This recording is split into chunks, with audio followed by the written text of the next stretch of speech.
Hey guys, welcome back to our channel. Today we're going to be showing you how to measure the blood pressure. So for that we have two equipments, which is the SPHYGMOMANOMETer, which is what this is called, and the stethoscope, and of course the patient.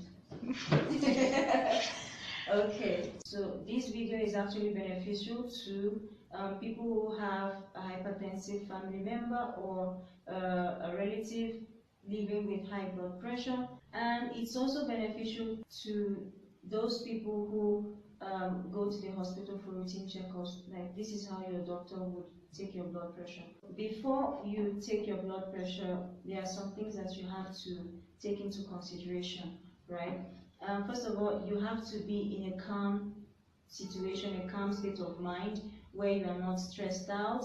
You have to rest for at least 5 to 10 minutes before you take your blood pressure so that the readings do not come out altered. You're not supposed to have smoked before taking your blood pressure, things like alcohol, coffee, Coca-Cola, like all those stuff.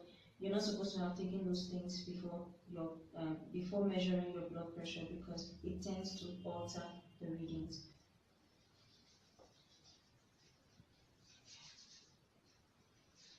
So, first of all, you have to place the right hand on a flat surface. You raise up the sleeve to as high as possible. Then you have to note that this cuff, the size of this cuff is for adults. For the kids, we have a smaller cuff, so you have to make sure that the size of the arm cuff you're using is suitable for the person you're measuring the blood pressure for. Then you place it above the elbow with these two tubes coming down the inner part of the arm, and then you secure it here. Another thing we have to take into consideration are the pulses. There are two pulses that we have to take into consideration in this process, right? The brachial pulse and the radial pulse. Where do we find the brachial pulse? We find it here, right, in the antecubital fossa, which is this tiny depression in the inside part of your arm, towards the left. With two fingers, we try to feel for that pulse. And when we find it, we know where to place this part of the stethoscope.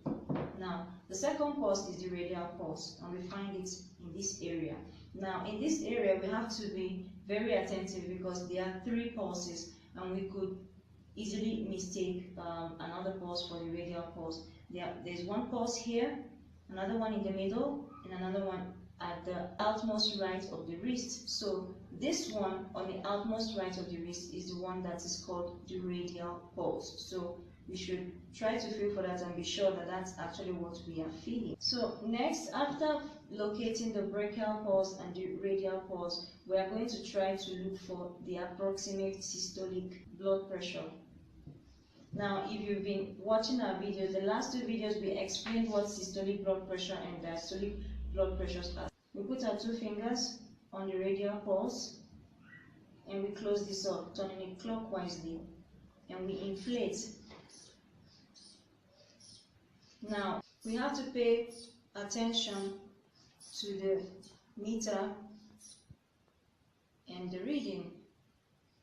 When we get to a point when we don't feel the pulse anymore, we deflate slowly until the point where we feel the first pulse.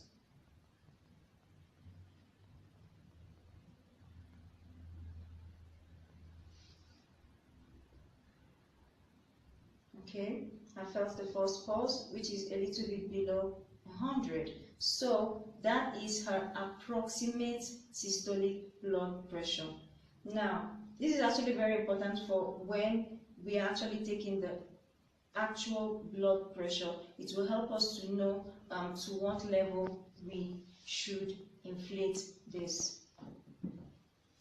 We put the stethoscope, the earbuds in our ears, and then with two fingers we feel for the brachial pulse.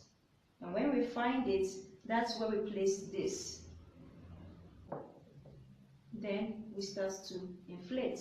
Now, we've established that the approximate systolic pressure is a little bit below 100. So when we inflate this, we're going to inflate it to 20 to 30 millimeters mercury, just above 100, before we deflate.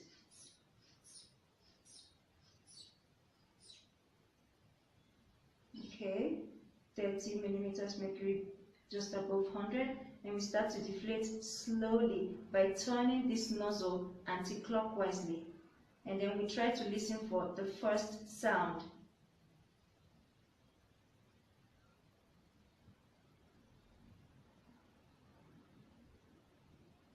And the last sound. Okay, so we've seen that according to the readings, the first sound was heard on 100 and the last sound was heard on 60 millimeters mercury, which means that her systolic blood pressure is 100 and the diastolic is 60, which means her overall blood pressure is 100 over 60 millimeters mercury. So that is how to take your blood pressure. And then you remove the arm cuff. When you measure the blood pressure on the left arm, it tends to give higher readings, right? Sometimes giving you the impression that that patient is hypertensive, where in actual fact it's actually not the case. So that's why we measure the blood pressure on the right arm. There are some situations where you would have to measure the blood pressure on the left arm. Maybe if the person has an injury of the right arm, or if the person has cases like paralysis or some swelling, some kind of injury, then you would have to take the blood pressure on the left arm. So if you find yourself in a situation where you have to measure the blood pressure of somebody on the left arm, then after you get the blood pressure readings, you have to subtract 10 millimeter mercury from the systolic blood pressure and 5 millimeter mercury from the diastolic blood pressure. For example, her blood pressure is 100 over 60. If I had measured this blood pressure on the left arm, I would have to subtract 10 from the 100, which is 90, and 5 from the 60, which is 55. So her overall blood pressure would be 90 over 55 millimeter mercury. Okay guys, so we hope that you've learned a lot from this video. This is exactly how you should measure your blood pressure, or this is how your doctor will measure your blood pressure. So next week we're going to be talking about diabetes, which is also a chronic disease that has no cure and is really, really deadly. So next week, don't forget to tune in. If you have family members living with diabetes, you want to get more information on the disease, please tune in next week and listen in on everything we have to talk about on diabetes. Thank you for watching. Don't forget to subscribe, don't forget to share, like, and leave a comment, okay? And most importantly, watch the video. Yeah. Okay? So thank you very much.